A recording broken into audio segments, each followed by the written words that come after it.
kompeten. Saya disuruh bicara di sini bukan berarti saya yang paling hebat, tidak. Tapi saya insya Allah berkompeten. Ini sudah kelihatan sombongnya ini. Abdul Somad LC. LC itu singkatan dari licence. Licence disingkat jadi LC. Licence artinya surat izin. Al-Azhar memberi surat izin bahwa Abdul Somad ini boleh mengajarkan agama Islam. LC. Kalau di tempat kita SAG, Sarjana Agama. Iya, agama. SAG, Sarjana Agama, bukan sarjana alam goib. Sarjana agama. Agama ini penting. STHI, Sarjana Teologi Islam.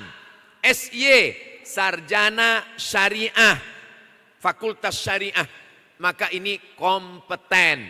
Mereka ini orang-orang yang sudah diberi legalitas oleh universitas. Maka di Kementerian Agama orang-orangnya berkompeten insya Allah. Amin. Terus DESA itu berarti kampung. DESA singkatan karena waktu daftar ASN tulis titel menurut negara asli. Maka di negara aslinya di Maroko DESA itu singkatan dari Diplôme Études Supérieures Approfondies. Diplôme Études Supérieures Approfondies. Bunyinya keren. Sampai ke Indonesia jadi desa. Ndeso. PhD cara bacanya dari kanan. D-nya lupa pula D-nya. PhD, D-nya doktor, PH-nya filosofi, Doctor of Philosophy. Kenapa Ustadz kuliahnya ke Maroko, ke Mesir, ke Sudan? Saya kuliah jauh-jauh itu mau nyari yang gratis. LC gratis, DESE gratis, PhD gratis. Kenapa Ustadz nggak kuliah di kampung Ustadz saja? Sidang terbuka 10 juta, tertutup 15, buka tutup 25. Saya ini orangnya pemburu gratis. Makanya dulu waktu kuliah itu cari di internet beasiswa gratis. Saya suka yang gratis. Tapi waktu nikah bayar. Saudaraku yang dimuliakan Allah Subhanahu wa taala, kompeten ini penting. Kalau sarjana yang menggambar gedung kita ini bukan orang yang ahli, gambarnya kacau. Kalau tukangnya bukan yang ahli, retak-retak. Idza wusidal amru ila ghairi ahlihi, kalau diserahkan suatu perkara bukan pada ahlinya, fantaziris sa'ah, tunggulah kehancuran. Tapi sarjana teknik bangunan hanya menghancurkan satu bangunan. Mohon maaf, insya Allah bangunan kita ini bagus, nggak ada retak-retaknya insya Allah. Amin. Ada yang lebih hebat, yang bangun jembatan, jembatan bisa hancur. Yang bangun gedung, gedung bisa hancur. Tapi Kementerian Agama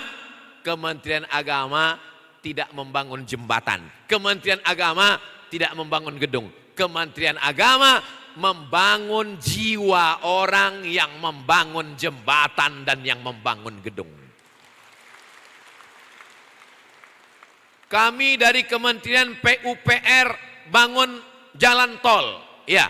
Kami dari Kementerian Ekonomi membangun perekonomian bangsa, ya. Lalu Kementerian Agama membangun apa? Kami membangun jiwa kalian semuanya. Itu tertulis dalam lagu kebangsaan Indonesia. Bangunlah jiwanya, bangunlah badannya untuk Indonesia Raya.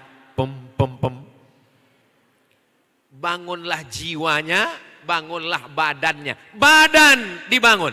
4 sehat 5 sempurna. Makanannya, gizinya. Tapi ada yang tidak kelihatan.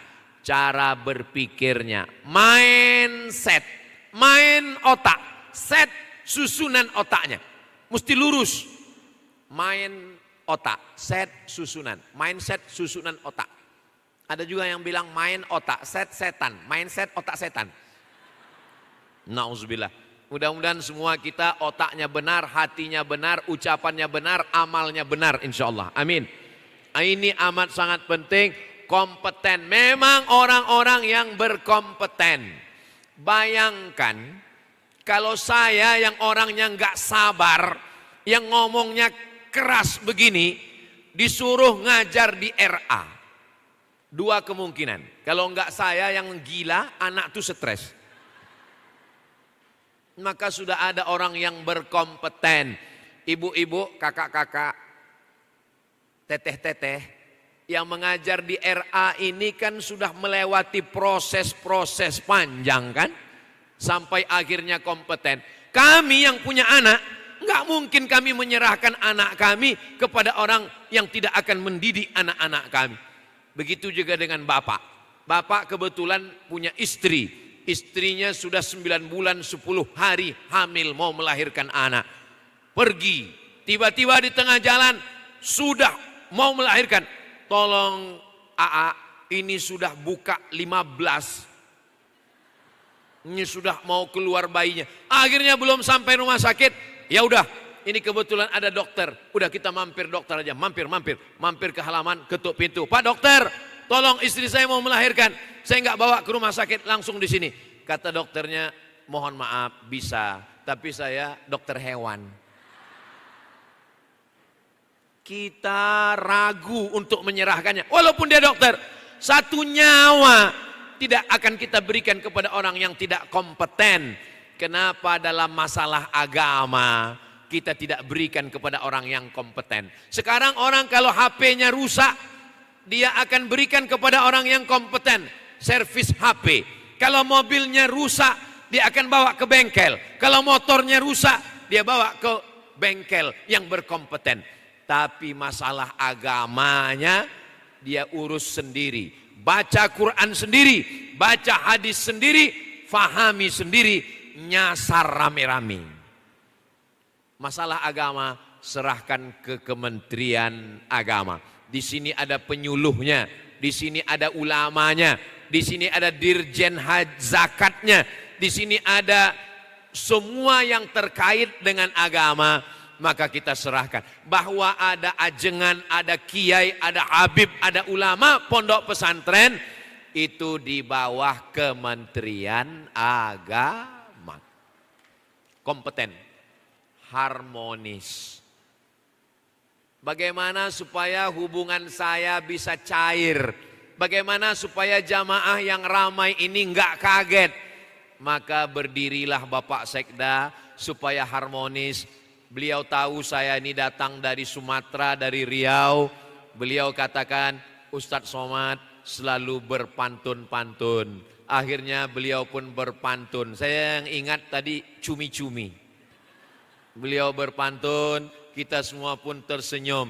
Di awal kalimat beliau berpantun, di akhirnya juga beliau berpantun. Supaya apa? Supaya harmonis, hubungan kita terlihat baik. Begitu juga dengan ibu-ibu dari RA, beliau menampilkan salamnya. Seumur-umur saya kalau Tuan pergi ke Makkah, jangan lupa bawa rendang. Sudah lama saya tausiah, inilah salam yang paling panjang.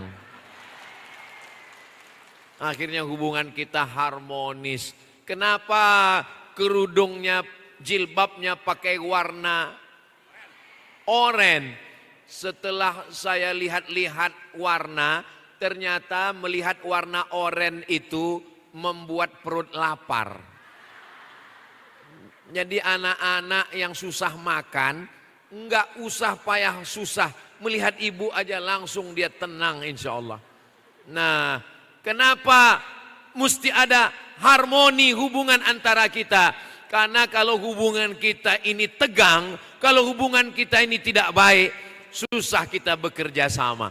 Makanya dari tadi saya lihat senyumnya merekah, wajahnya cerah, tidak ada masalah dan semuanya happy, bahagia. nanti keluar gedung baru susah lagi. Insya Allah tidak Pak Ustadz.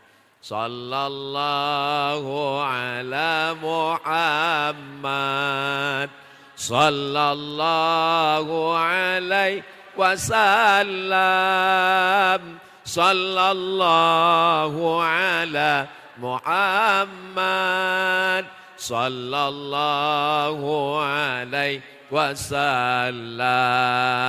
Ya Nabi salam alaika, ya Rasul salam alaika, ya Habib salam alaika, salawatullah alaika.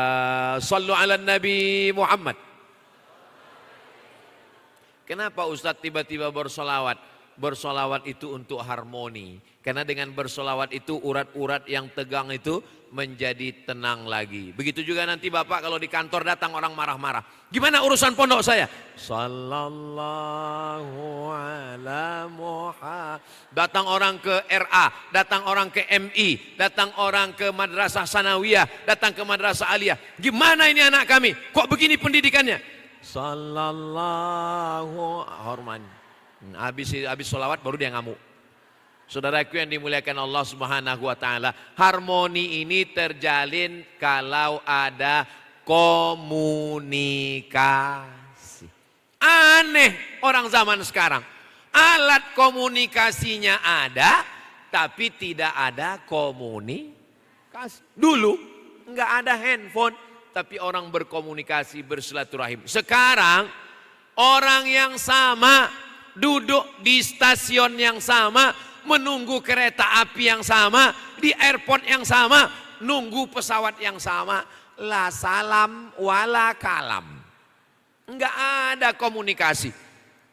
Lain padang, lain belalang, lain lubuk, lain ikannya, lain tempat, lain bahasanya, lain komunikasinya. Sekarang saya sedang berada di provinsi Jawa Barat. Tentu komunikasi orang Jawa Barat sampurasun, kumaha sadayana. Tentu sesuai. Enggak mungkin saya datang kemari. How are you today? Are you ready to rock? Enggak mungkin. Sesuaikan dengan keharmonisan kita bersama. Tapi orang yang harmonis bukan berarti dia menghilangkan misinya. Dengan orang yang tidak seagama sekalipun kita disuruh harmonis. Wala ana abidum ma'abattum wala antum abiduna ma'abud lakum dinukum.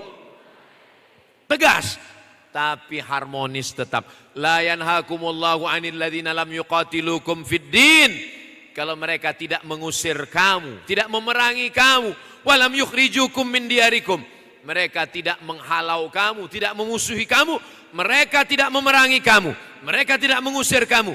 Antabarruhum, kamu berbuat baik pada mereka. Wa tuqsitu ilaihim, bersikap adil kepada mereka. Kalau yang beda agama saja bisa harmonis, apalagi sesama muslim, apalagi sesama Sunda, apalagi sesama Sukabumi, apalagi sesama ASN. Berbeda pendapat tidak membuat kita berkelahi. Memang betul Pak Ustadz, beda pendapat itu enggak masalah. Yang masalah itu beda pendapatan. Saudara yang dimuliakan Allah Subhanahu wa taala, Kementerian Agama ini berurusan dengan orang kaya. Kenapa? Karena urusan zakat, Badan Amil Zakat Nasional. Kementerian Agama ini berurusan dengan orang yang mau nikah. Kementerian Agama berurusan dengan pendidikan, RA, Madrasah Ibtidaiyah, Madrasah Sanawiyah, Madrasah Aliyah, Universitas Islam Negeri, Institut Agama Islam. Kementerian Agama berurusan dengan banyak orang, maka keharmonisannya, senyumnya, jangan masalah di rumah dibawa ke kantor karena kawan di kantor tidak bersalah. Masalah di kantor dibawa ke rumah. karena orang rumah juga tidak bersalah. Jangan masuk kantor dengan membawa wajah seperti jeruk purut diinjak gajah. Gimana itu bentuknya? Bayangkan kalau guru RA bermasalah dengan suaminya, yang menjadi korban adalah anak-anak didiknya. Atau sebaliknya, dia bermasalah dengan anak didiknya, dengan wali muridnya, nggak selesai di sekolah, dibawa ke rumah, yang korban suaminya. Akhirnya tehnya, kopinya, sarapannya. Memang nasib laki-laki ini luar biasa.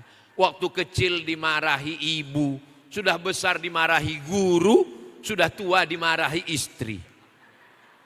Tapi itu tidak terjadi di Kementerian Agama, di Kementerian Haji, di Pemda, karena semuanya orang-orang yang harmonis. Harmonis keluarganya, harmonis dengan atasannya, harmonis dengan kantornya. Ingat, sampai masanya kita akan tua, sampai masanya kita akan pensiun, sampai masanya kita bukan apa-apa dan bukan siapa-siapa. Orang kaya mati, orang miskin mati, pejabat mati, ASN, ustadz, astagfirullah. Kita hari ini boleh punya jabatan, tapi sampai masanya kita akan pensiun.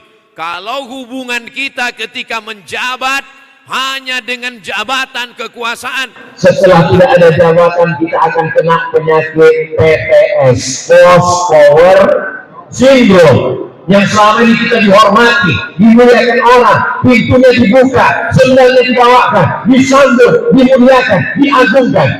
Sampai akhirnya kita rindu dengan itu, kita menutup diri, kita kena penyakit jiwa. Tapi kalau kita harmonis, antara kita di bawah dengan di atas, saya merasa saya tinggi, saya di atas, saya pakai karpet, saya pakai pentas, saya pakai mimbar. Ternyata ada yang lebih tinggi lagi. Saudara yang dimuliakan Allah Subhanahu wa Ta'ala, yang di bawah jangan merasa rendah, yang di atas jangan merasa tinggi. Kenapa? Karena selesai acara semuanya turun ke bawah. Betul? Bapak Ibu yang mengatakan, oh enak Ustaz Somad, dia bersama Bapak Sekda, dia bersama Bapak Kepala Kantor Kementerian Agama, dia bersama Bapak Kepala Kantor Kementerian Haji, dia sekarang berada di atas. Habis acara semua akan turun ke bawah. Yang naik ke atas yang gulung karpet. Semua akan berakhir pada masanya. Setiap zaman ada tokohnya, setiap tokoh ada zamannya, setiap orang ada masanya, setiap masa ada orangnya. Sampai pada akhirnya yang berada di garis depan, pion, yang berada di belakang, raja, king, queen. Tapi pada akhirnya permainan catur berakhir, semuanya akan masuk kotak, semuanya akan dari tanah masuk ke lubang tanah, dimakan cacing tanah.